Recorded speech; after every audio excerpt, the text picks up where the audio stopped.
بسم اللہ الرحمن الرحیم۔ ایک بیوہ بوڑھی ماں کی 3 کنواری بیٹیوں کو کسی نے حاملہ کر دیا۔ لڑکیوں کو پتہ ہی نہیں تھا کہ ان کے ساتھ یہ سب کچھ کس نے کیا، لیکن جب بچوں کے باپ کے بارے میں پتہ چلا تو سب کے سروں پر جیسے بجلیاں گر پڑی۔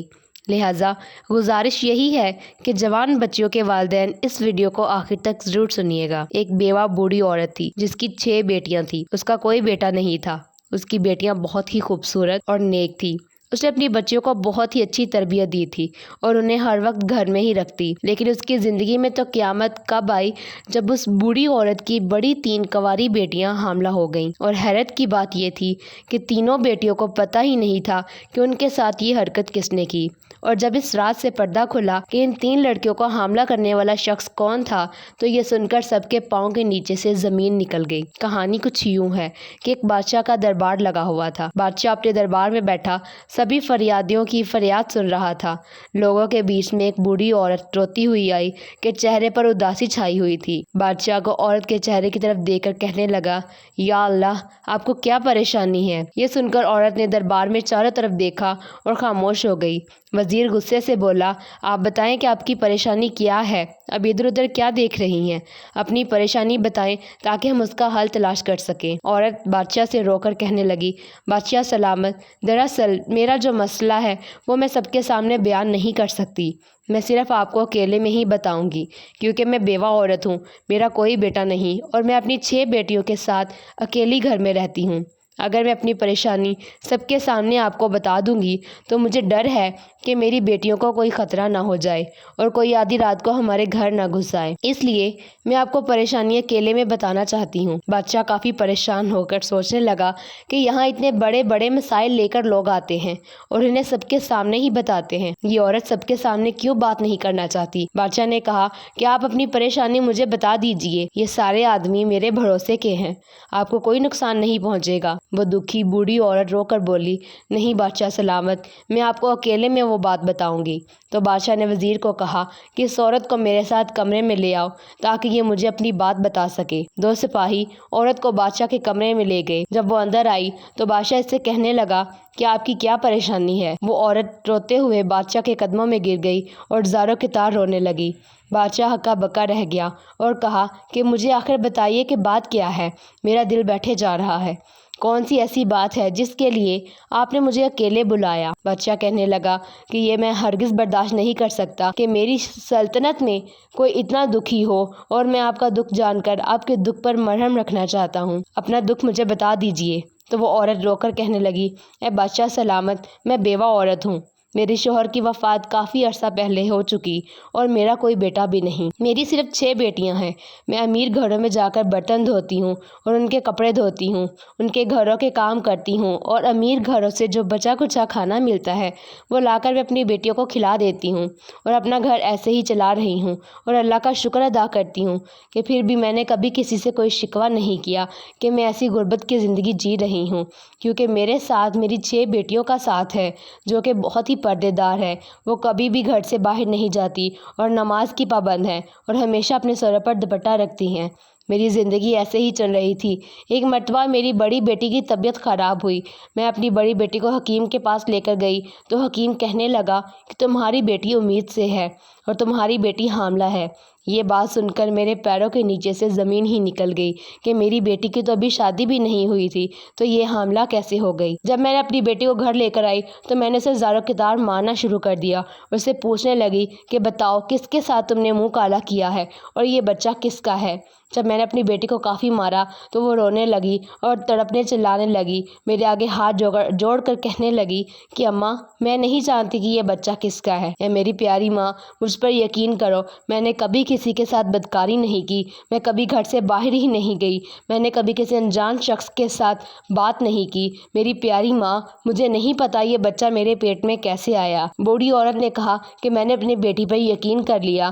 وہ کہنے لگی کہ بادشاہ سلامت، میں نے اس بیٹی کو پیدا وعدہ کیا تھا اور مجھے پتہ چل چکا تھا کہ میری بیٹی جھوٹ نہیں بول رہی۔ جب مجھے یقین ہو گیا کہ میری بیٹی جھوٹ نہیں بول رہی تو میں اور زیادہ پریشان ہو گئی۔ اس کے بعد وہ بوڑھی عورت بادشاہ کو یہ واقعہ سناتے ہوئے رونے لگی اور کہنے لگی کہ بادشاہ سلامت، ہم نے اس پر بھی صبر کر لیا۔ میری بڑی بیٹی نے 9 ماہ کے بعد ایک بچے کو جنم دیا۔ میں نے مارے مجبوری کے اس بچے کی پرورش شروع کر دی۔ 2-3 مہینے کے بعد میری چھوٹی بیٹی کے ساتھ بھی یہی سب کچھ ہوا جو بڑی بیٹی کے ساتھ ہوا تھا۔ وہ بھی حاملہ ہو گئی۔ جب میں اس کو حکیم کے پاس لے کر گئی تو اس نے کہا کہ تمہاری یہ بیٹی بھی امید سے ہے۔ یہ بات سن کر میرے دل کو دوسرا جھٹکا لگا کہ میری بیٹیوں کے ساتھ یہ سب کچھ کون کر رہا ہے۔ ہمارے گھر پر تو کوئی نہیں آتا اور میری بیٹیاں باہر بھی نہیں جاتی۔ مجھے تو کچھ سمجھ نہیں آ رہی تھی، اس لیے میں نے یہ سارا معاملہ اپنے اللہ پر چھوڑ دیا۔ مجھے اس بات کا اگر پتہ چل جاتا کہ میری بیٹیوں کے ساتھ یہ گندی حرکت کون کر رہا ہے تو میں اس کو جان سے مار دیتی۔ کہ ایک دن ایسا ہوا کہ میری بیٹی نے بھی ایک بچے کو جنم دیا۔ اس کے بعد پھر میری تیسری بیٹی جو کہ 14 سال کی تھی وہ بھی حاملہ ہو گئی۔ میں تو لٹ گئی اور برباد ہو گئی۔ مجھے تو پتہ ہی نہیں چل رہا تھا کہ میرے گھر پر یہ سب کچھ کیا ہو رہا ہے۔ اس دکھیاری ماں کا یہ واقعہ سن کر بادشاہ بھی ہکا بکا ہو گیا کہ یہ کیسا واقعہ سنا رہی ہے۔ بوڑھی عورت اپنی کہانی سنا کر اپنا سر پکڑ کر بیٹھ گئی اور کہا، بادشاہ سلامت، مجھے انصاف چاہیے۔ مجھے پتہ کرنا ہے کہ میری بیٹیوں کے ساتھ یہ غلط حرکت کون کر رہا ہے۔ بادشاہ سلامت، میری بیٹیوں کے مجرم کو ضرور پکڑیے گا۔ ہمیں تو پتہ ہی نہیں چلتا کوئی انسان کب آتا ہے اور کب چلا جاتا ہے۔ ہماری زندگی تو اس نے برباد کر دی۔ بادشاہ سلامت پوری کہانی سن کر کہنے لگا، اے اماں، جب تمہاری تیسری بیٹی کے ساتھ یہ حرکت ہوئی ہے تو تم اب آ رہی ہو، بلکہ تمہیں تو میرے پاس اسی وقت آ جانا چاہیے تھا جب تمہاری بڑی بیٹی کے ساتھ یہ سب کچھ ہوا تھا۔ جب تمہاری بڑی بیٹی کے ساتھ کسی نے غلط حرکت کی اور اسی وقت یہ بات بتاتی تو تمہاری باقی 2 بیٹیوں کے ساتھ یہ سب کچھ نہ ہوتا۔ تم نے تو بدنامی کے ڈر سے یہ بات نہیں بتائی اور دیکھو اس کا نتیجہ کتنا برا نکلا۔ وہ بوڑھی عورت اپنی غلطی کو تسلیم کرنے لگی اور کہا کہ مجھے پہلے آ جانا چاہیے تھا، لیکن میں اب آ چکی ہوں۔ جو کچھ ہو گیا سو ہو گیا، لیکن اب میری بیٹیوں کے مجرم کا پتہ لگانا چاہیے۔ وہ کون ہے بادشاہ سلامت؟ بادشاہ نیک دل اور مہربان انسان تھا۔ بادشاہ اس بوڑھی عورت سے کہنے لگا، اماں اب تم گھر چلی جاؤ۔ اب یہ پریشانی تمہاری نہیں میری ہے اور مجھ سے برداشت نہیں ہوگا کہ کوئی عورت اتنی تکلیف میں ہو اور غم زدہ ہو، اور وہ بھی میری سلطنت میں کوئی درندہ غریب عورت پر ظلم کر رہا ہو اور میں چین کی نیند سو لوں تو میری بادشاہت پر لعنت ہے۔ اس لیے اب آپ اپنے گھر جائیں اور آپ کی پریشانی میری پریشانی ہے۔ بوڑھی عورت نے خاموشی سے چادر اپنے اوپر اوڑھی اور وہاں سے باہر آ گئی۔ جب عورت گھر چلی گئی تو بادشاہ بھی واپس آ کر اپنے تخت پر بیٹھ گیا اور باقی تمام لوگوں کے مسائل سننے لگا، لیکن بادشاہ کا سارا دھیان اسی بوڑھی عورت کی طرف تھا۔ وہ یہی سوچ رہا تھا کہ اس عورت کو انصاف ضرور ملنا چاہیے۔ بادشاہ مسائل سن کر جب فارغ ہوا اور اپنے کمرے میں وزیر کو بلا کر بولا۔ وزیر نے جب بادشاہ کے چہرے پر پریشانی دیکھی تو کہنے لگا کہ بادشاہ سلامت، آخر وہ بڑھیا آپ کو ایسا کیا بتا کر گئی ہے کہ جس کی وجہ سے آپ اتنے پریشان ہو گئے ہیں؟ بادشاہ کہنے لگا کہ سلطنت میں ایسے لوگ ہیں جو اتنے بڑے گناہ کرتے ہیں اور یہ بھی نہیں سوچتے کہ ان کا گناہ جب سب کے سامنے کھل جائے گا تو ان کو کیسی سزا دی جائے گی۔ وزیر بھی یہ سن کر پریشان ہوا اور بولا، بادشاہ سلامت بتا دیجئے کہ آخر معاملہ کیا ہے؟ تو بادشاہ نے وزیر کو تمام معاملہ سنا دیا اور کہا کہ کوئی درندہ ہے جس عورت کے گھر پر دیمک کی طرح لگ گیا ہے۔ اس درندے شخص کا اتنا من بھر چکا ہے کہ اس بیوہ عورت کی 3 بیٹیوں کو اس درندے نے حاملہ کر دیا اور بوڑھی عورت کی 2 بیٹیوں کے بچے پیدا ہو چکے ہیں اور چھوٹی بیٹی اس وقت حاملہ ہے۔ اس بوڑھی عورت کی باقی بیٹیوں کی عزت کو بھی خطرہ ہے۔ ہمیں پتہ لگانا ہوگا کہ اس بوڑھی عورت کے گھر پر کون آتا ہے اور کس وقت آتا ہے۔ بادشاہ سلامت اور وزیر سوچنے لگے۔ وزیر کہنے لگا کہ بادشاہ سلامت، میرے دماغ میں ایک ترکیب آئی ہے۔ بادشاہ کہنے لگا کہ جلدی بتاؤ ترکیب کیا ہے۔ وزیر نے کہا کہ بادشاہ سلامت، دیواروں کے بھی کان ہوتے ہیں، اس لیے میں آپ کے کان میں یہ بات بتاؤں گا۔ وزیر بادشاہ کے کان میں وہ سب کچھ بتا دیتا ہے جو اس کے دماغ میں آیا تھا۔ بادشاہ کو بھی اس کی چال پسند آئی۔ اس کے بعد وزیر ایک بکری کو لے کر اس بوڑھی عورت کے گھر پر چلا گیا کہ تقریباً رات کے 9 یا 8 بجے کا وقت تھا۔ وزیر اس بوڑھی عورت کے گھر چلا گیا تو عورت دیکھ کر کہنے لگی، اے وزیر، اس وقت ہمارے گھر پر کیا کر رہے ہو؟ وزیر بولا، بوڑھی عورت، جو پریشانیاں آپ بادشاہ سلامت کو بتا کر آئی ہیں تو بادشاہ سلامت بہت ہی پریشان ہے۔ بوڑھی عورت بولی، آپ کے ہاتھ میں یہ جو بکری ہے آپ اس کا کیا کرو گے؟ وزیر بولا، آپ مجھے اپنے گھر کے اندر آنے دیجئے، اس کے بعد آپ کو بتاؤں گا۔ اندر داخل ہونے کے بعد وزیر بوڑھی عورت سے کہنے لگا، آج ہم اس بکری کا چارہ بنا کر اس درندے کو کھلائیں گے۔ اس نے اپنی بیٹیوں کے ساتھ یہ ظلم کیا ہے، بس آپ لوگ کچھ بھی مت بولنا اور چپ کر کے سب دیکھتے رہنا کہ وہ درندہ کیسے پکڑا جائے گا۔ اس لیے آپ تمام لوگ آرام سے سو جائیں۔ اگر ہمارا یہ کام کامیاب ہو گیا تو پتہ چل جائے گا کہ وہ درندہ کون ہے۔ اس کے بعد وزیر اس بکری کو لے کر گھر کی چھت پر چلا گیا اور گھر کی چھت پر اس کو باندھ دیا، پھر چپکے سے اس گھر سے باہر چلا گیا۔ جاتے ہوئے بوڑھی عورت اور اس کی بیٹیوں سے کہنے لگا، آپ لوگ آرام سے سو جائیں، یہ مت سوچیے گا کہ آپ کو کوئی نقصان پہنچے گا۔ وزیر جاتے ہوئے 2 سپاہیوں کو حکم دے گیا کہ اس بوڑھی عورت کے گھر کے آس پاس پہرا لگاؤ۔ وزیر بوڑھی عورت اس کی بیٹیوں کو بھی بات سمجھا دیتا ہے کہ گھر میں کوئی بھی ایسی آواز نہیں ہونی چاہیے جس سے یہ پتہ چل جائے کہ ہم نے جال بچھایا ہوا ہے، اور پھر وزیر بادشاہ کے پاس محل میں آ گیا۔ بادشاہ اس بات پر کافی پریشان تھا۔ بادشاہ نے وزیر سے کہا، اے وزیر، تم نے اس بکری کو ویسے ہی پہنچا دیا نا جیسے ہم چاہتے تھے؟ تو وہ وزیر بولا، جی ہاں بادشاہ سلامت، میں نے اس بکری کو ویسے ہی باندھا ہے جیسے آپ چاہتے تھے، اب آپ بے فکر ہو کر سو جائیں۔ تو بادشاہ کہنے لگا کہ میں کیسے سو سکتا ہوں، وہ مظلوم عورتیں ہیں، ان پر ظلم ہو رہا ہے، مجھے ایسے میں نیند نہیں آئے گی جب تک میں اس ظالم شخص کو پکڑ کر اس کو سزا نہ دے دوں۔ دوسری طرف جب آدھی رات کا وقت آیا تو اس بوڑھی عورت کے گھر کے آس پاس ایک سایہ لہراتا ہوا نظر آیا۔ وہ شخص گھر کی چھت پر آ کر گھر کی چھت کو پھیلا کر صحن میں آنے لگا۔ بکری نے جب کسی انجان شخص کی پرچھائی کو دیکھا تو وہ زور زور سے چلانے لگی۔ اس وقت آدھی رات کا وقت ہو چکا تھا اور ہر طرف سناٹا چھایا ہوا تھا، اور آدھی رات کو بکری کی آوازیں دور دور تک گونج رہی تھی۔ جو سپاہی بوڑھی عورت کے گھر پہرا لگا کر بیٹھے تھے، انہوں نے بکری کی آواز سنی تو ان لوگوں کو بھی پتہ چل گیا کہ کوئی گھر کے اندر داخل ہو چکا ہے، اور مقصد بھی یہی تھا کہ اس بکری کو چھت پر باندھنے کا کہ اس گھر میں جو کوئی شخص بھی آئے بکری اس کو دیکھ کر بولے۔ اور بکری کی آواز سن کر سپاہی چکنے ہو گئے اور وہ شخص کمرے میں آیا تو بڑھیا اور اس کی بیٹی کو بھی پتہ چل گیا کہ بکری کے بولنے کی وجہ سے گھر میں کوئی گھس آیا ہے، وہ بھی چکنی ہو جاتی ہیں۔ بکری کی آواز سن کر سپاہیوں کو پتہ چل گیا کہ آدمی گھر میں داخل ہو چکا ہے۔ جب آنے والے شخص نے سب کو جاگتے ہوئے دیکھا تو وہ پیچھے کی طرف بھاگنے لگا، لیکن پیچھے سے 2 سپاہی آئے اور آدمی کو پکڑ لیا۔ اس آدمی اپنے چہرے پر کپڑا لپیٹا ہوا تھا تاکہ اس کو کوئی پہچان نہ سکے۔ جب سپاہیوں نے اس آدمی کو پیچھے سے پکڑا تو عورت اور اس کی بیٹیاں حیرانگی کے ساتھ اسے دیکھنے لگی۔ انہیں تو یقین ہی نہیں آ رہا تھا کہ یہ آدمی ہمارے ساتھ ایسا کرے گا۔ اس کے بعد وہ سپاہی اس بوڑھی عورت کو کہنے لگا کہ آپ بے فکر ہو کر سو جائیں، آپ کا مجرم پکڑا گیا ہے، اب ہم اسے بادشاہ کے محل لے جائیں گے۔ بادشاہ جانے اور یہ مجرم اب تو کل ہی اس کا پورا فیصلہ ہوگا۔ آپ اپنی بیٹیوں کو لے کر صبح محل پہنچ جانا۔ اگلی صبح بادشاہ کا دربار لگا ہوا تھا اور بڑھیا بھی اپنی بیٹیوں کو لے کر پہنچ چکی تھی۔ وہ آدمی گھٹنے ٹیک کر بادشاہ کے سامنے بیٹھا ہوا تھا۔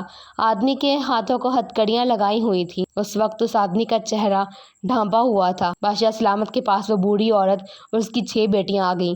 بادشاہ نے باقی تمام لوگوں کو باہر بھیج دیا اور بوڑھی عورت اس کی بیٹیاں وہاں پر ہی موجود تھیں۔ بادشاہ اس شخص سے کہنے لگا، بھائی اب تو جو بھی ہے بتا دے کہ تجھے میرا کوئی خوف نہیں آیا کہ جب تمہارا جرم پکڑا جائے گا تو تمہیں سزائے موت سے کم سزا نہیں ہوگی۔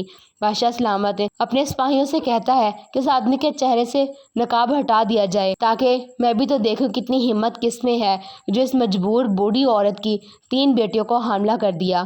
جب اس کے چہرے سے نقاب ہٹایا گیا اور بوڑھی عورت نے قریب آ کر اس کے منہ پر تھوک دیا اور کہنے لگی کہ اے درندہ انسان، تجھے شرم نہیں آئی؟ بغیرت انسان، میری بیٹیاں تیری بیٹیوں جیسی تھیں، یہ تیری سگی بھتیجیاں ہیں، تو نے ان کے ساتھ ایسی گندی حرکت کی کہ جو چچا ہوتا ہے وہ تو باپ کی طرح ہوتا ہے، تجھے شرم نہیں آئی کہ اپنی بھتیجیوں کے ساتھ ایسا کرتے ہوئے؟ بوڑھی عورت اپنے دیور کے چہرے پر تھپڑ مارتی گئی اور بادشاہ نے غصے سے کہا کہ اگر کوئی غیر ہوتا تو ہم سمجھتے، تم تو سگے چچا ہو، تمہیں شرم نہیں آئی کہ اب ان کا باپ اس دنیا میں نہیں رہا اور چچا کی ذمہ داری تھی کہ وہ اپنی بھتیجیوں کا خیال کرتا اور ان کے رشتوں کی فکر کرتا، لیکن تم تو چچا نہیں ڈاکو بن گئے۔ اس کے بعد بھی وہ شخص کہنے لگا کہ میں لڑکیوں کا چچا ہوں، یہ ہمارے گھر کا معاملہ ہے، بادشاہ سلامت آپ ہمارے گھر کے معاملے سے دور رہے۔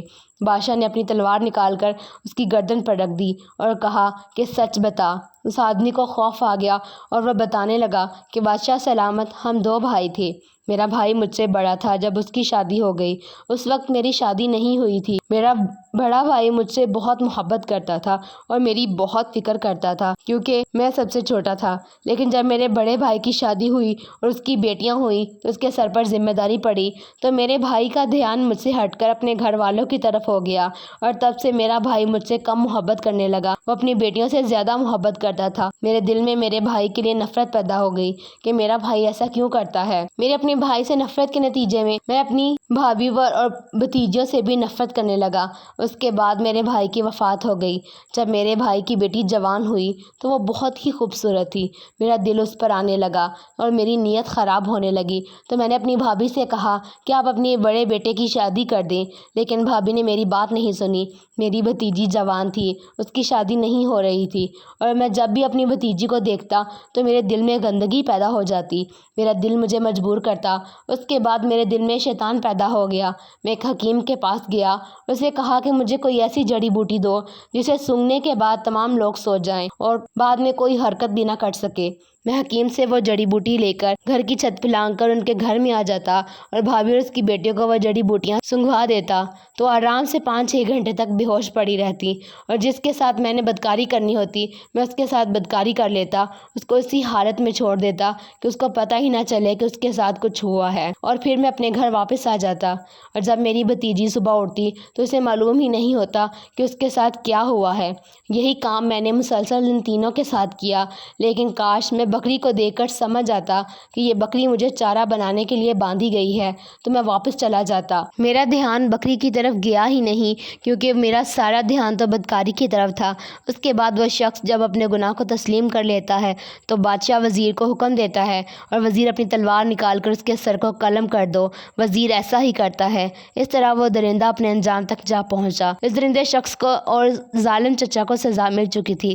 پھر بادشاہ سلیمان اس بوڑھی عورت کی طرف دیکھ کر کہنے لگا، اے اماں، اگر آپ مجھے پہلے بتا دیتی تو آپ کی 2 بیٹیوں کو یہ دکھ نہ جھیلنا پڑتا، لیکن میرا آپ سے وعدہ ہے کہ آپ کی ان 3 بیٹیوں کو میں ان کا حق ضرور دلواؤں گا جس کی یہ حقدار ہیں۔ پھر بادشاہ سلیمان نے اپنے سپاہیوں میں سے 3 سپاہی جو بہت ہی سمجھدار اور سلجھے ہوئے تھے، ان تینوں بھائیوں سے ان لڑکیوں کی شادی کروا دی اور بہت سا مال و دولت اور پیسہ ان کو ساتھ میں دیا۔